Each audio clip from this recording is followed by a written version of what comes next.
pulpería, conseguimos comprar 5, 10, 15 chips sin ningún problema. Escuchamos a continuación al director de la Policía Nacional, Gustavo Sánchez Velázquez.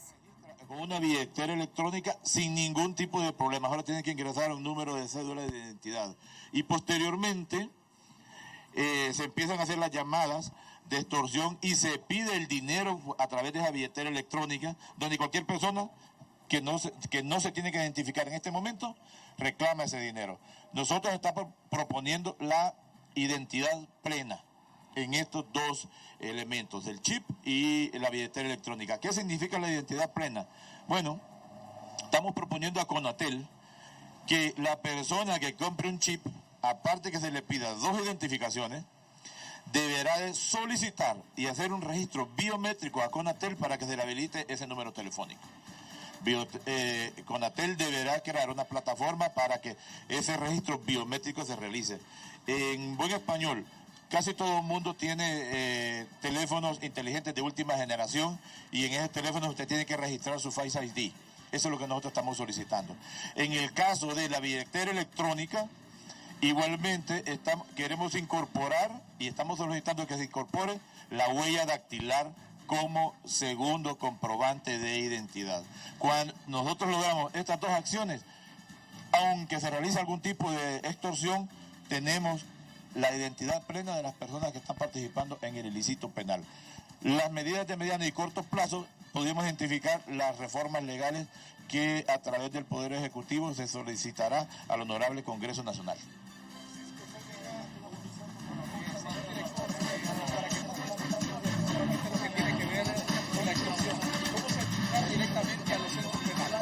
Bueno, esa es una muy buena pregunta. Recordemos que nosotros desde inicio de año, en febrero, tenemos el control del Instituto Nacional Penitenciario. Se hicieron todo el proceso de toma y terminamos de asumir en el mes de julio todos los centros penales porque fue un proceso paulativo y progresivo. Se realizaron el diagnóstico y el día de ayer en Támara se realizó un operativo donde se decomisó muchísima droga, muchísimas armas de fabricación artesanal, algunos teléfonos celulares. Nosotros tenemos el control de los centros penales y estaremos realizando este tipo de operaciones. Pero también tiene que ver con el acceso o la disponibilidad de líneas telefónicas o de acceso a las líneas de celular y al internet en esos centros penales. Por lo tanto, debemos de reducir al mínimo, aunque esa regulación ya tiene varios años de estar, pero no se está aplicando efectivamente, reducir que desde los centros penales se realizan llamadas. Esto es una medida muy importante, sabemos que va a causar muchísima resistencia, pero hay que tomarla. Sigue la conferencia de prensa que brinda el señor director de la Policía Nacional, director general doctor Gustavo Sánchez. Seguimos escuchando preguntas y respuestas. Ya le consultaremos también a él cuando esta solicitud será enviada al Congreso Nacional de la República. Definitivamente, hay que diferenciar y hay que gradar el nivel de participación y el nivel de jerarquía de estas personas dentro de las estructuras criminales. Por ejemplo, tenemos jóvenes que solamente van a reclamar la renta o el dinero. Ellos podríamos decir que están a un nivel mínimo de culpabilidad. Pero tenemos a los líderes o tenemos los administradores de los grupos criminales que reciben la misma pena que estos jóvenes. Por lo tanto, nosotros estamos pidiendo un nivel de, podríamos decir, agravante en el caso de que estos participantes de la problemática de la extorsión tengan un nivel jerárquico dentro de la pandilla. La otra agravante que nosotros estamos solicitando es cuando es utilizada indumentaria policial o militar o indumentaria de agentes del Estado en la participación de estos ilícitos penales. Igualmente se está solicitando pena para los que proporcionen y faciliten esta indumentaria o indumentaria similar de los que están participando. En este momento se miran a todos de igual manera y creemos que debe haber una diferenciación en ese tipo de penas. Sigue la conferencia de prensa en este instante. Gustavo Sánchez, mi interrogante es ¿qué van a hacer también para investigar a los mismos transportistas? Porque ya se ha hablado de que muchos de ellos están coludidos con la extorsión. ¿Qué van a hacer?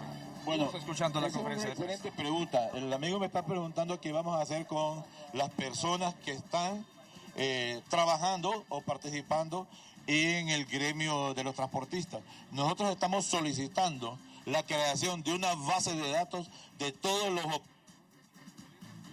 Bueno, hubo un pequeño inconveniente en el audio, pero seguimos escuchando al director de la Policía Nacional, Gustavo Sánchez. Pueden acercarse. En este sentido, esta base de datos debe de tener registrado e identificado plenamente a todos los conductores de transporte urbano e interurbano, a todos los ayudantes, a todos los cobradores. Eso nos va a dar una base de datos muy importante de manera preventiva y que nos va a servir de manera investigativa, porque las personas que operan el transporte urbano es una función vital del Estado y muy importante porque transportan seres humanos. Igualmente, en el transporte urbano nosotros queremos sacar todo el efectivo, todo el cash. ¿Y esto cómo se va a lograr? Con la emisión de una tarjeta electrónica. El ciudadano simple y sencillamente tiene que ir a un mall o con una aplicación, bajar esa tarjeta electrónica y pagar con esa tarjeta electrónica en un sistema o un dispositivo que se deberá instalar en los buses. En ese sentido, si nosotros sacamos de la ecuación el efectivo, va a ser más difícil y se va a complicar más el proceso de la extorsión. ¿Cuándo será llevada al Congreso de la República esta inquietud, señor director? Bueno, creemos que en los próximos días, posiblemente en la próxima semana, se está enviando esas reformas al soberano Congreso Nacional. Recordemos que en la conferencia del día de ayer, el señor presidente de la Comisión de Seguridad, el diputado Rafael Sarmiento, estuvo presente. Seguimos escuchando la conferencia de prensa establecida por el señor director de la Policía Nacional. La trazabilidad del dinero. Nosotros por eso estamos solicitando la creación de 2 unidades especializadas, simple y sencillamente, para buscar el dinero y para buscar las propiedades de los que están involucrados. Cuando una persona es capturada por el delito de extorsión, nosotros de manera paralela la vamos a investigar por el delito de lavado de activos y todos los delitos conexos que esta persona imputada posiblemente pueda tener. De las cámaras de seguridad en Comayagüela, ¿en qué puntos van a ser? ¿Cuándo van a iniciar? Y hasta este año, ¿cuántos supuestos pandilleros de origen salvadoreño han sido capturados?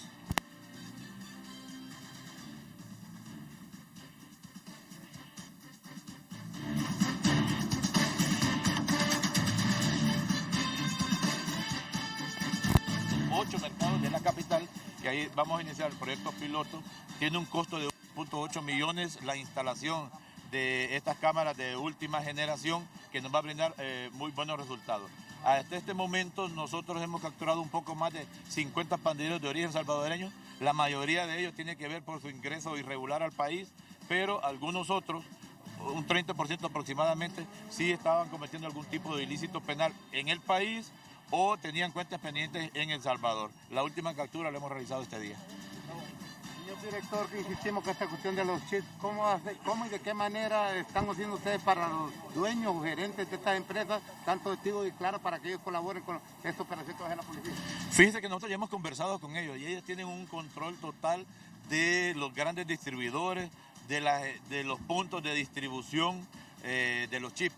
El problema está en la venta del chip al menudeo. Ya llevamos 2 reuniones, hay una completa voluntad de los operadores de telefonía celular para mejorar esta problemática por un lado, y por otro lado, en los próximos días ustedes estarán dando cuenta de los operativos que nosotros vamos a estar realizando al respecto. Vamos a seguir escuchando la conferencia y rápidamente seguimos escuchando la conferencia de prensa. Ya se restablece el audio. Seguimos escuchando al señor director de la Policía Nacional, doctor Gustavo Sánchez, a esta hora de la mañana. Muchas gracias por su colaboración, muchas gracias por su contribución. Sus preguntas y consultas son muy importantes. Algunos sectores, incluyendo transportistas, están diciendo de que este plan es a largo plazo y están reclamando por eso. ¿Qué le diría usted a esos sectores? Bueno, fíjense que nosotros percibimos el día de ayer mucha esperanza, muy buena aceptación en diferentes sectores de la sociedad hondureña, eso incluye los transportistas. Entonces, yo siento que ellos están contentos con las medidas. Hay que entender que hay un sector de la sociedad o hay un sector que representa ciertos grupos de interés que van a estar incómodos con esta y con varias medidas. Miren, la problemática de violencia y criminalidad de Honduras es muy compleja. Es tan compleja que debemos de recordar quién está en Nueva York y será sometido a juicio en abril. Cuando un presidente constitucional de la República de Honduras es señalado por delitos del crimen organizado, eso demuestra la complejidad del problema.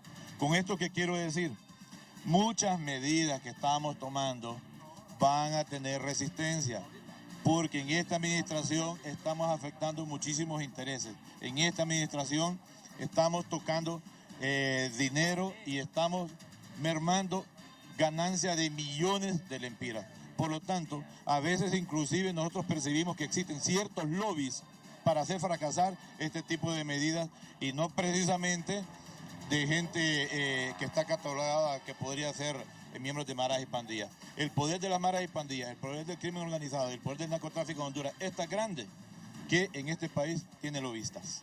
Doctor Gustavo Sánchez, una última pregunta por mi parte. Estos lugares conflictivos, estos conocidos como estados de sitio, que son conocidos, ¿cómo la Policía Nacional va a ingresar principalmente a estas conocidas como zonas calientes donde se establecen estados de excepción, señor Gustavo Sánchez? Mire, es muy interesante su pregunta.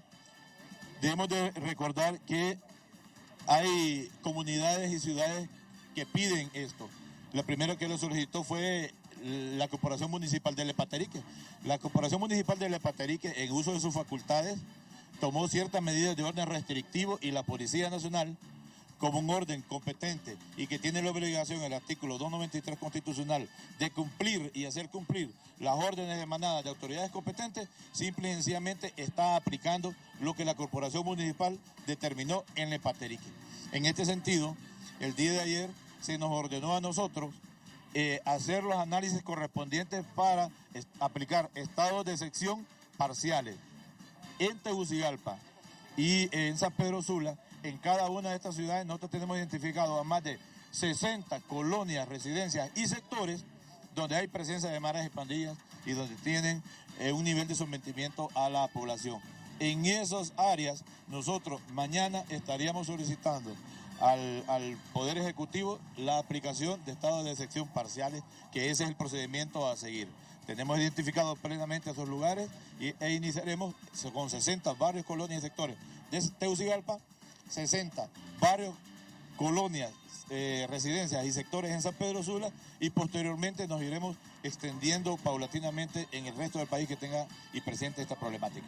La respuesta que quería escuchar televidentes del noticiero hoy mismo. Seguimos escuchando sobre la captura de un pandillero salvadoreño en el sector de San Juan de Opoa, en el occidente del país. Sobre la información que tenemos sobre una captura que se ha dado en San Juan de Opoa. Ahorita se la doy, disculpe. Seguimos escuchando al señor director de la Policía Nacional, doctor Gustavo. En el departamento de Copán tenemos ya capturado a través de orden de allanamiento y orden de captura a un pandillero que ingresó en el mes de junio y fue repatriado a su lugar de origen porque en ese momento solo presentaba la problemática de ingreso irregular al país. Hoy tenemos plenamente identificada su supuesta participación en el delito de extorsión y en el tráfico de drogas. Ya fue capturado y en las próximas horas estará siendo remitido al Ministerio Público, quien nos está dando todo el apoyo desde la perspectiva técnica jurídica en este proceso investigativo. Muy bien, es el director Gustavo Sánchez. Seguimos escuchando las consultas. ¿Que comenzarían mañana en qué departamentos y qué municipios? Si ampliamos, por favor. Bueno, lo acabo de mencionar ahorita, que estaríamos iniciando en Tegucigalpa y San Pedro Sula, previa autorización del Poder Ejecutivo. Me preguntaba el compañero si se van a revisar los antecedentes de las personas que compren el chip. Eso es muy importante. Miren, es muy importante como Estado establecer algún tipo de control, porque lo que todos buscamos es el fin supremo de la sociedad, es el bienestar del ser humano. Obviamente, nosotros sabemos y creemos en lo que estamos haciendo, nosotros sabemos que en este momento, en materia de seguridad, al menos en el índice de homicidio, es el índice más bajo que tiene en los últimos 15 años.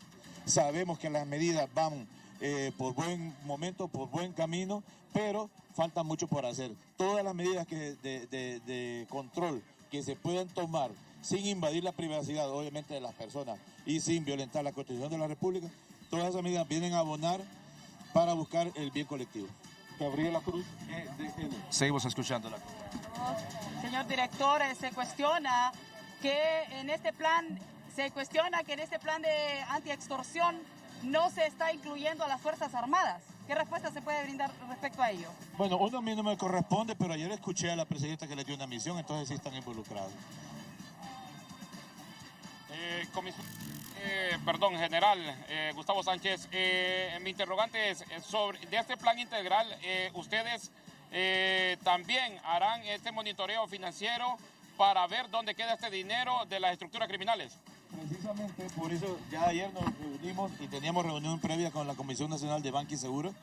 Estamos reuniéndonos con la Unidad de Investigación Financiera. Miren, en el sistema financiero hay una información vasta y amplia de los movimientos que se dan, que se llaman sospechosos en cuanto al dinero. No sabemos por qué no se había hecho nada antes, pero vamos a estar trabajando de manera conjunta con ellos y estamos proponiendo la creación de 2 nuevas unidades para investigar precisamente todos esos movimientos financieros que se dan en el sistema bancario nacional, que se da a través de la remesería, con el propósito de descubrir la trazabilidad del dinero de origen criminal y la captura de los responsables que estén posiblemente involucrados en estos ilícitos conexos a los delitos de extorsión. Conferencia de prensa relacionado con la situación que se da y puntualmente sobre lo lanzado ayer por la presidenta Xiomara Castro Sarmiento. Donde ellos tienen este flagelo, esta problemática de inseguridad, deberían ir los policías no uniformados, sino de civil, para que puedan hacer un trabajo mucho más efectivo, porque al verlos uniformados se van o buscan esconder lo que tienen para ejercer esta delincuencia. Entendemos muy bien esa preocupación, pero también recordemos que nosotros empleamos diferentes estrategias para implementar nuestras acciones. Muchos tienen que ver con las estrategias eminentemente de orden preventivo y disuasivo. Eso tiene que ver con la visualización del accionar policial. ¿Cuál es el reclamo a veces? No miramos policías por ningún lado. Está bien, de repente no lo miran y de repente tienen razón a que lo quieran ver. Pero parte de nuestra estrategia es la utilización de elementos policiales de inteligencia y la utilización de elementos policiales de investigación. Bien, falla el audio, seguimos escuchando la conferencia. Prácticamente, como siempre lo hemos visto, en buen español, no parecen policías, son policías y están trabajando de manera encubierta. Señor director, ¿cuántas colonias en Tegucigalpa y San Pedro Sula en estado de excepción van a intervenir ustedes? ¿Cuáles son? Nosotros estamos sugiriendo y estamos presentando el día de mañana al Poder Ejecutivo, en el caso de Tegucigalpa, al menos 60 colonias, barrios y sectores. Y en el caso de San Pedro Sula, igual cantidad, 60 colonias y barrios que tienen presencia e influencia del accionar de las maras y pandillas. Son muchas, es difícil mencionarlas, pero obviamente utilizando los canales correspondientes se van a denunciar para que la población... ¿Qué colonias, señor director? ¿Qué colonias, señor director? Son varias. El estado de excepción ya lo regula la ley, solo se va a establecer cuáles van a ser las garantías constitucionales que se regulen y cuáles no, y las estaremos anunciando. Recordemos que este es un trabajo en equipo, este es un trabajo interinstitucional. A la Policía Nacional se le ordenó identificar a esos sectores y hacer las propuestas de dónde debemos de aplicar esas medidas, y nosotros consideramos que son 60 al menos en Tegucigalpa y 60 al menos en San Pedro Sula. Posteriormente nos vamos a extender a otros sectores como el resto del Valle de Sula, como La Ceiba, como Choluteca y en algunos otros sectores que tengan la problemática para mejorar el clima de seguridad ciudadana en el país. Con el plan estratégico, con el 911, es importante mencionarlo, y con cuántos elementos cuentan a nivel nacional para reforzar estos operativos de seguridad. Bueno, como el flagelo de la extorsión, podríamos identificarlo como el segundo flagelo en materia de violencia y criminalidad. Bueno, gracias Francisco Zúñiga y la conferencia de prensa que autoridades de seguridad brindan en este momento, particularmente el tema de que ahora la policía podrá proponer la aplicación de los estados de excepción y la suspensión de garantías en zonas conflictivas.